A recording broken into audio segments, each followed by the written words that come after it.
9 मई के हवाले से वो कहते हैं कि जो भी स्ट्रेटजी, मुझे नहीं पता कि कोई स्ट्रेटजी थी, यानी वो बिल्कुल डिसोन कर रहे हैं कि 9 मई के बाद जो कुछ हुआ उसमें उनका कोई हिस्सा था या उनके इल्म में था। वो कहते हैं मेरे इल्म में भी नहीं है। लेकिन 9 मई के बाद जो हुआ और जो अब शवाहद सामने आ रहे हैं, वो लगता है कि वो एक calculated and well planned policy का हिस्सा था। यहां तक भी कहा जा रहा है कि टारगेट्स तय थे कि अगर खान साहब को पकड़ा जाएगा तो कहां कहां जाके अटैक करना है। ये शवाहद सामने आ रहे हैं, ये कोर्ट के रिकॉर्ड पर भी बातें सामने आ रही हैं। देखिए, वो ये कहते हैं कि मैं तो टकराव की रविश से इत्तेफाक कभी करता ही नहीं था। Again he is disowning his role and his responsibility in anything that has gone. लेकिन यहाँ पे भी थोड़ा सा तजाद है बुखारी साहब। उन्होंने ये भी कहा कि मुझे हालात ऐसे बनते हुए नजर आ रहे थे जिस तरह 9 मई का सानहा हुआ तो उस तरफ हालात जा रहे हैं। तो ये उन्होंने बिल्कुल कहा है। हाँ। लेकिन आपने ये बात अब जो कह रहे हैं, अब भी तो पब्लिकली कह रहे हैं ना, उस वक्त क्यों नहीं कही? उस वक्त क्यों एक प्रेस कॉन्फ्रेंस नहीं कर दी कि मैं खान साहब आपको वार्न कर रहा हूं, देखिए अगर आपने ये किया तो ये हो जाएगा। बहुत बहुत बड़ा हो जाता कद उनका, यकीनन। ठीक है। हाँ। दूसरी बात ये है कि वो कहते हैं कि मेरे बारे में और फौज के बारे में इब्हाम फैलाया जा रहा है। वो कहते हैं, अब ये बहुत यानी बारीक वारदात है, गौर से सुनिएगा इसको। वो कहते हैं फौज 4 जनरलों की नहीं होती। अच्छा। यानी वो ये कह रहे हैं कि बाजवा वगैरह की भी नहीं थी और अब जो है इनकी भी नहीं है। अच्छा। और वो कहते हैं वो 7 लाख सिपाहियों की भी नहीं है। अच्छा। वो कहते हैं फौज तो कौम की होती है। जरा फॉर्मुलेशन देखें। इसी फौज को धमकियां देते रहे हैं ये खान साहब के साथ मिलके, आपने नहीं सुनी? सही। पूरी पीटीआई की लीडरशिप अंडरमाइन करती रही है फौज को, और इस तरह अंडरमाइन किया है जो पाकिस्तान के दुश्मनों ने नहीं किया कभी। वो जनरल बाजवा साहब जिनकी तारीफ और उनकी यानी क्या कहूँ मैं, खुशामदी नहीं तो फिर अगर असद उमर साहब की बात को सही मान लिया जाए तो फिर वो जो धमकियां थी, वो टकराव था, वो कौम के साथ था, अवाम के साथ था। देखिए, मैं फिर आपको ये कह रहा हूँ कि ये बातें अब जो की जा रही हैं, ये अगर वक्त से कर देते तो शायद इनकी कोई अहमियत होती। अब वो सिर्फ अपने ऊपर से मलबा साफ कर रहे हैं। उनको इसकी फिक्र नहीं है कि इसका इमरान खान को क्या नुकसान होगा या पीटीआई को क्या नुकसान होगा। सही। वो एक ही सांस में ये भी कहते हैं कि ये सारे फैसले खान साहब के थे, दूसरी सांस में वो ये कहते हैं कि जी मैं तो पीटीआई का लॉयल था, लॉयल किसी और पार्टी से सियासत जो है वो रहूंगा नहीं करूंगा। मेरे ख्याल में असद उमर साहब जरा अभी वेट एंड वॉच की पॉलिसी पे देख रहे हैं, चीजें किस तरफ जो हैं वो जा रही हैं, इसलिए उन्होंने किसी पार्टी के साथ अपनी एफिलिएशन जो है वो भी शो नहीं की। ब्रेक ले लेते हैं, ब्रेक के बाद वापस आते हैं साथ में।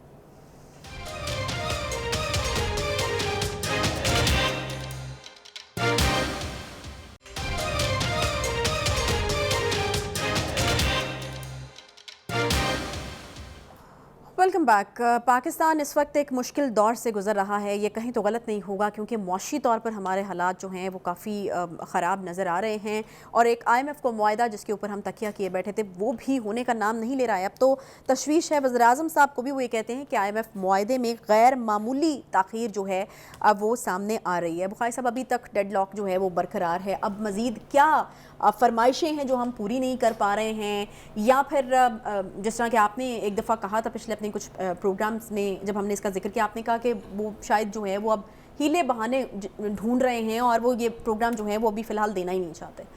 देखिए, ये बात आपकी बिल्कुल दुरुस्त है, आज भी मैं उस पर कायम हूँ जो आपने हवाला दिया जिसका मैं, और इसकी वजूहात भी मैंने बयान की थी, वो हम मुख्तसरन बयान कर देते हैं कि जब तक CPEC का मसला अमेरिका के लिए तकलीफ का बायस रहेगा, हमें कोई भी आलमी मालियाती अदारा जो है हमारी मदद करने के लिए तैयार नहीं है। और IMF जो है ये क्रिमिनल डिले कर रही है, ये मुजरमाना ताख़ीर है। ये किसी मुल्क के साथ ये रवैया उन्होंने इख्तियार नहीं किया, हत्ता कि श्रीलंका जो बाकायदा डिफ़ॉल्ट किया जिसने, उसको भी दोबारा फंड की फराहमी जो है उसमें 6 हफ्ते नहीं लगे, और हमारे साथ ये सलूक किया जा रहा है।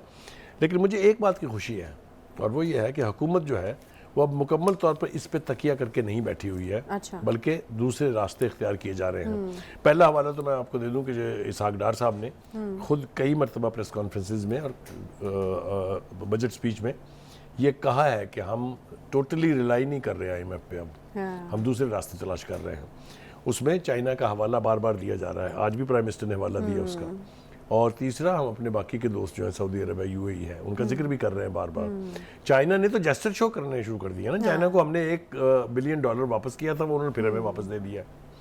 1 अरब 80 करोड़ के 18 करोड़ जो है वो उन्होंने वैसे हमें दे दिया नया लोन, और बाकी भी उन्होंने, मैंने अंडरटेकिंग की बात की थी, अंडरस्टैंडिंग की बात की थी, वो मौजूद है। लेकिन आज एक बात और हमें शेयर करनी है, वो ये कि जो प्राइम मिनिस्टर साहब हैं उन्होंने एक स्पेशल इन्वेस्टमेंट फैसिलिटेशन काउंसिल कायम कर दी है, जिसका आज पहला इजलास था, जिसमें चीफ ऑफ आर्मी स्टाफ भी मौजूद थे। अच्छा। उसमें उन्होंने ये एक तो फैसला किया है कि ये काउंसिल जो है ये सरमायाकारों के लिए और सरमायाकारी के लिए वन विंडो ऑपरेशन को यकीनी बनाएगी। सही है। यानी वो जो रेड टेपिज्म है या वो जो ब्यूरोक्रेसी बीच में हायल हो जाती है, वो ऐसा कुछ नहीं होगा। जिसने इन्वेस्टमेंट करनी है वो सीधा उससे रब्ता करेगा और सब कुछ जो है वो वर्कआउट हो जाएगा। ये एक बहुत बड़ी रुकावट थी, बहुत बड़ी रुकावट थी और बहुत बड़ा फैसला है। ये भी इसी सिलसिले की कड़ी है कि अगर IMF हमसे सीधा नहीं होता तो फिर हम अपने दूसरे रास्ते एक्सप्लोर करेंगे। एक बात तो ये होगी।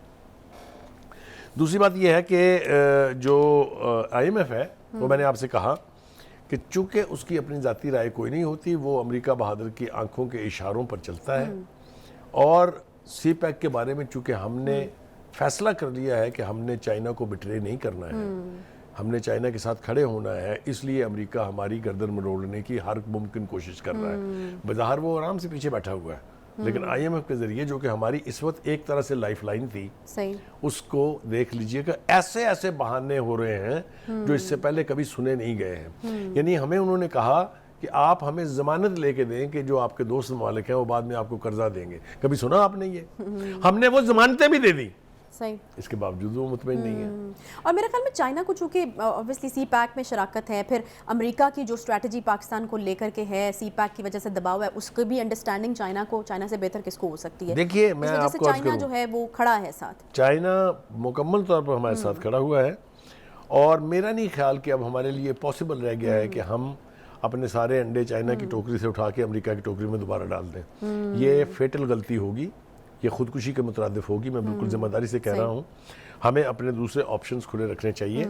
और हमें जो सबसे बड़ी यानी मुझे खुशी है वो ये है कि हम भी ईरान की तरह से अब शायद खुद इन्हिसारी और अल्टरनेट ऑप्शंस के ऊपर काम कर रहे हैं। हमारी मुश्किलात जो हैं उसका आपने तज़किरा किया था, वो ये है कि जो ब्लूमबर्ग की रिपोर्ट है उसमें वो कह रहे हैं कि जी जून के आखिर तक पाकिस्तान को मजीद 90 करोड़ डॉलर वापस करने हैं। जुलाई तक दिसंबर पाकिस्तान को 4 अरब डॉलर वापस करने हैं। ज़र मुबादला के ज़खायर 4 अरब डॉलर से नीचे आए तो डिफ़ॉल्ट का ख़तरा है। ये मैं वार्निंगें तो मिल रही हैं, लेकिन मैं आपको ईमानदारी से समझता हूँ, मैं खुद बिलीव करता हूँ इस पर कि पाकिस्तान की हुकूमत इसाक डार साहब और प्राइम मिनिस्टर आराम से नहीं बैठे हुए हैं। होता ना एक कि आप किसी पर एक तकिया करके बैठ जाएं, फिर जो भी तबाही आएगी आप उसको बर्दाश्त करें, ऐसा नहीं है। मेरे ख्याल से अवेयरनेस है इस मामले में। हमें कोई इबाम नहीं है कि IMF ने सदा हमारा साथ नहीं देना। सही।